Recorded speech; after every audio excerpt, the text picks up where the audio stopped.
বেগম রুমিন ফারহানা ব্রাহ্মণবাড়িয়া ২ তার এলাকায় ঘরে ঘরে গ্যাস সংযোগ করার জন্য প্রস্তাব করেছেন। এই প্রস্তাবের সাথে আমি সম্পূর্ণ একমত।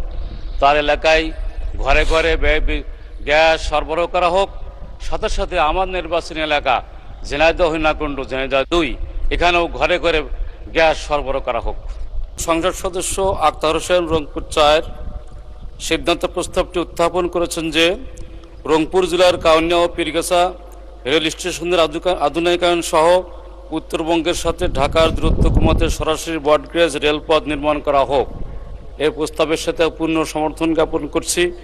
সাথে সাথে আমার নির্বাচনী এলাকা ঝিনাইদহ জেলা, ঝিনাইদহ শহরে রেলপথ আসলে নেই। তা আশেপাশে মাগুরা পর্যন্ত এসেছে, কালীগঞ্জ উপজেলা পর্যন্ত এসেছে। যে কোনো জায়গা থেকে হোক অতি দ্রুত ঝিনাইদহ শহরকে রেলপথের আওতাভুক্ত করা হোক। মাননীয় স্পিকার, আপনাকে ধন্যবাদ।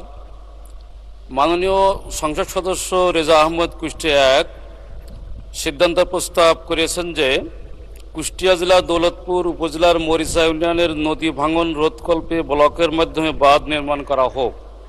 এই প্রস্তাবের প্রতি আমি পূর্ণ সমর্থন জ্ঞাপন করছি। সাথে সাথে আমার নির্বাচনী এলাকা ঝিনাইদহ ২-এর ঝিনাইদহ সদর উপজেলার ভিতর দিয়ে বয়ে যাওয়া নবগঙ্গা নদী সহ আরও যে সমস্ত ছোট ছোট খাল ক্যানাল আছে এগুলো খনন এবং পুনঃখনন কর্মসূচি গ্রহণ করা হোক। ধন্যবাদ।